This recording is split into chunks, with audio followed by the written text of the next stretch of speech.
I apologize in advance for the blurry camera, but until YouTube starts paying me some good money, it's what I got. Okay, today I wanted to talk about a certain aspect of what Candace Owens does that's been very, very important to her success.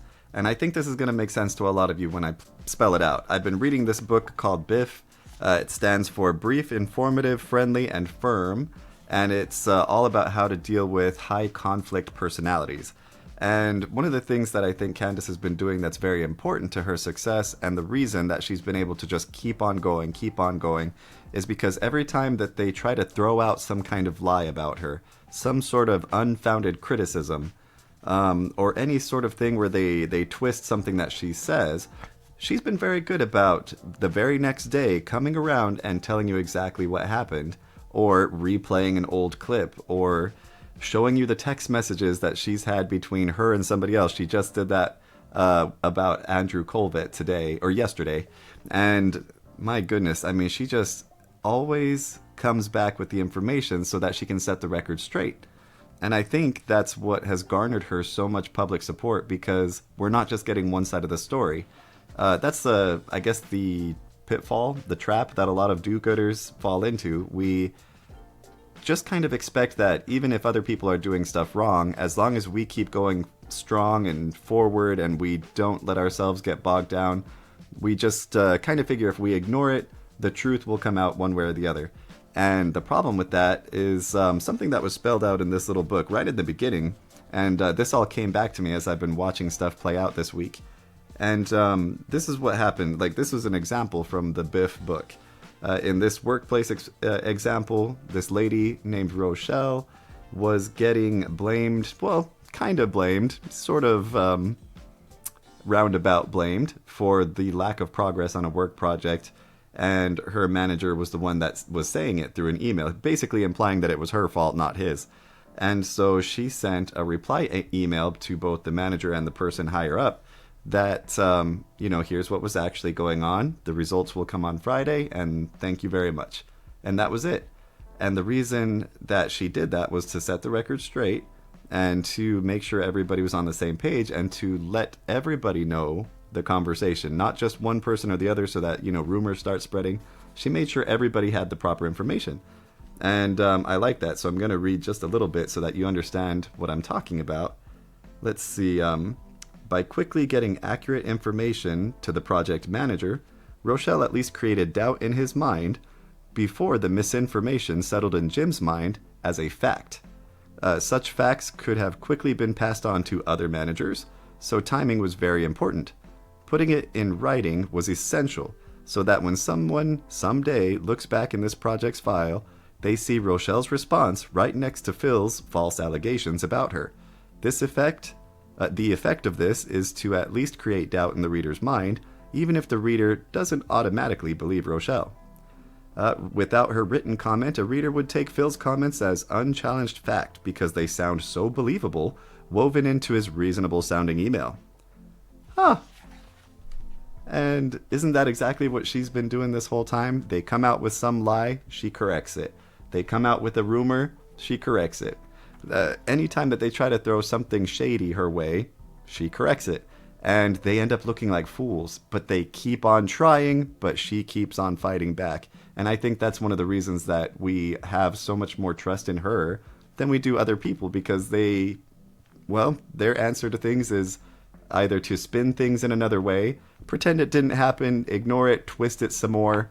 I mean, oh my gosh, they just keep trying, but she keeps on winning. So I would say we're very proud of what she's been doing so far, and we want her to keep on going because she's acting properly. The others aren't. The others are throwing out innuendos. They're throwing out these throwaway lines. They're these toss-away lines. They don't even mean anything anymore. Oh, she doesn't have any facts. Have you watched her show? She's just saying things. She's making stuff up. She's lying.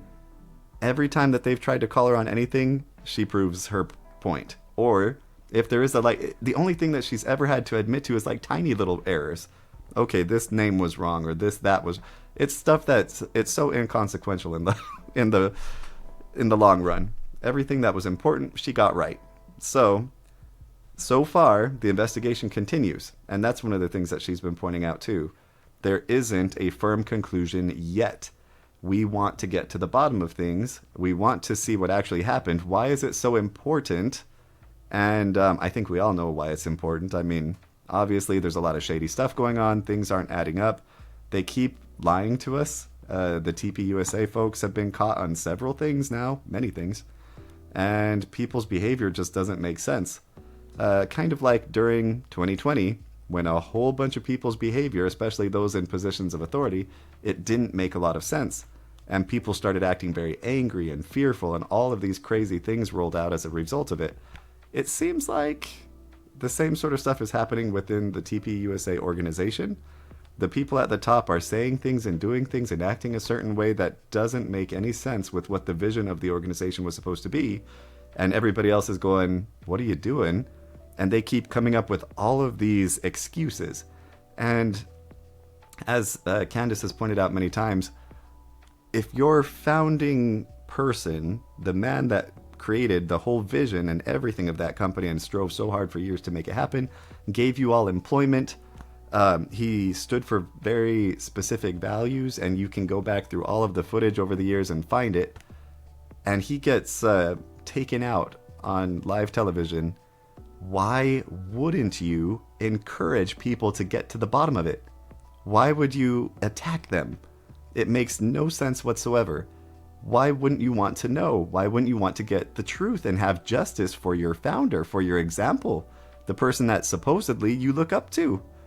Why would anybody be attacking anybody from within that organization? Why would they attack anybody else for trying to get justice for him?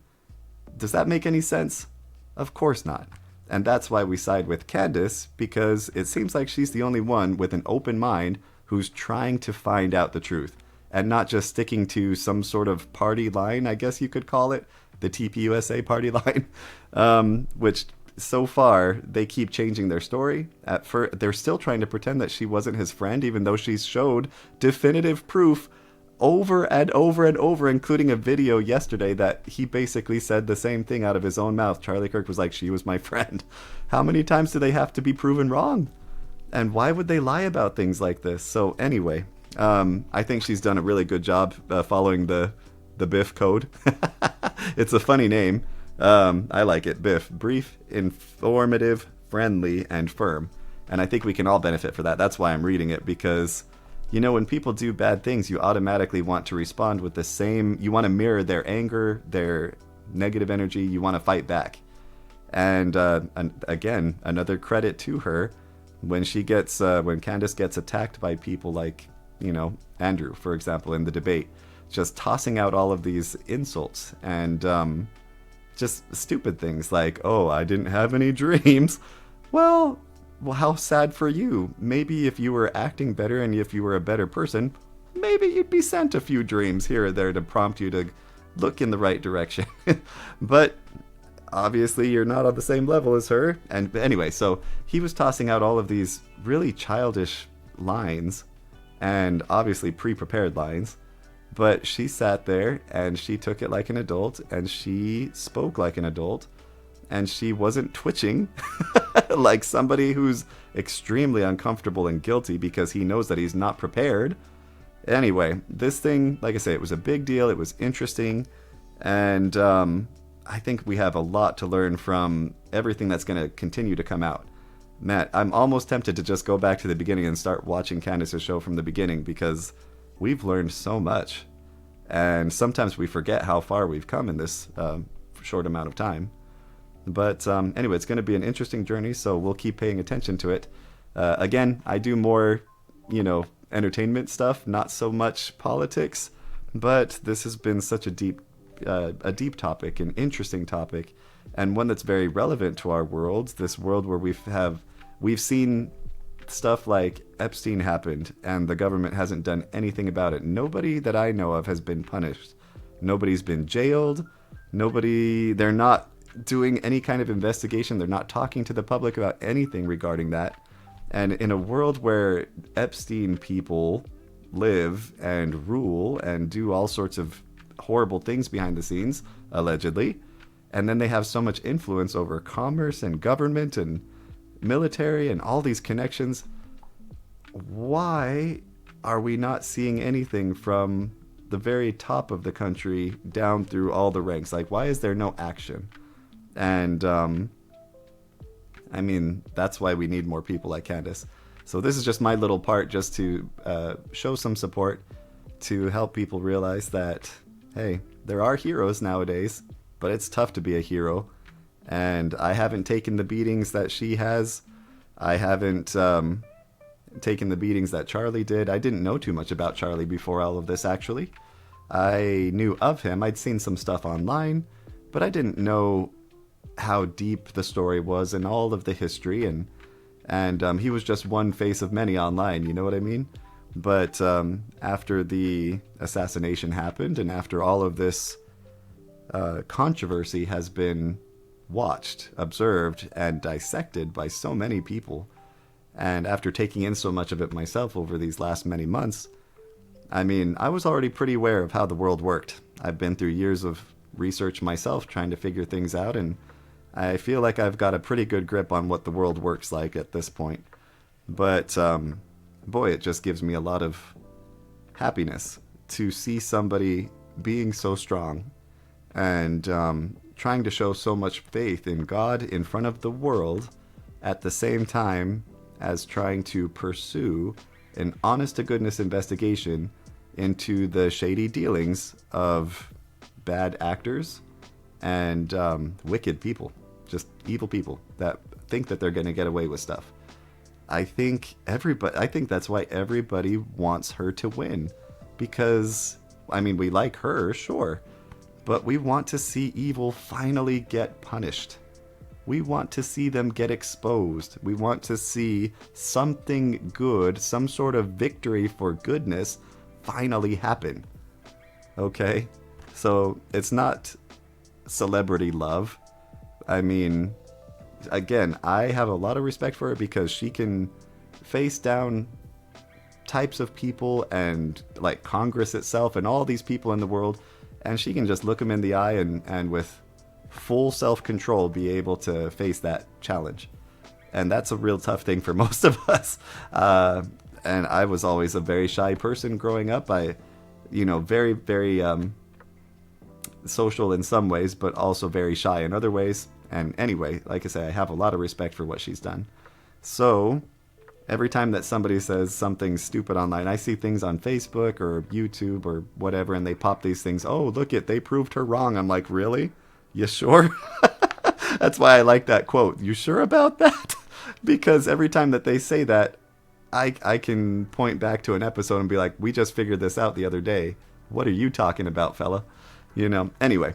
So that's my love for Candace, my love for all of the people that support her, because I think you guys want the same thing I do. You want to see somebody who did a horrible act, somebody who's been wicked behind the scenes in secret, and they're sneaky, and they're devious, and they really just have no love for humanity in their hearts. They want to see goodness fail. I'm with you, and I want to see justice happen for the good people in the world. I want to see justice happen where the bad guys finally get exposed and punished for what they deserve. So, here's hoping that the investigation will yield the proper fruits, and that we'll get to see it.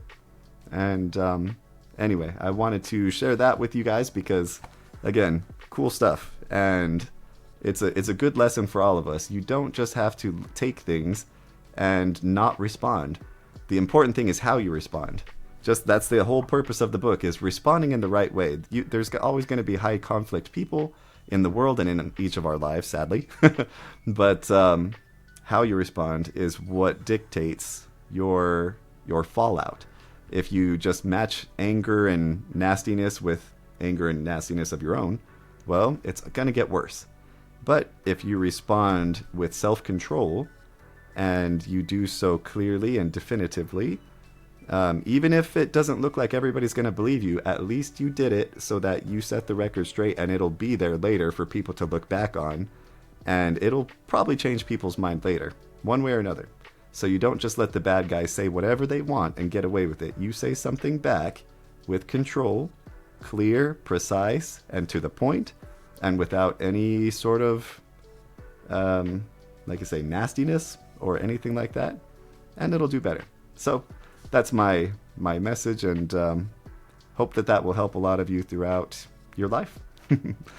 That sounds a little grandiose, but it'll help all of us throughout our lives. So anyway, have a great evening and a great weekend. Talk to you later.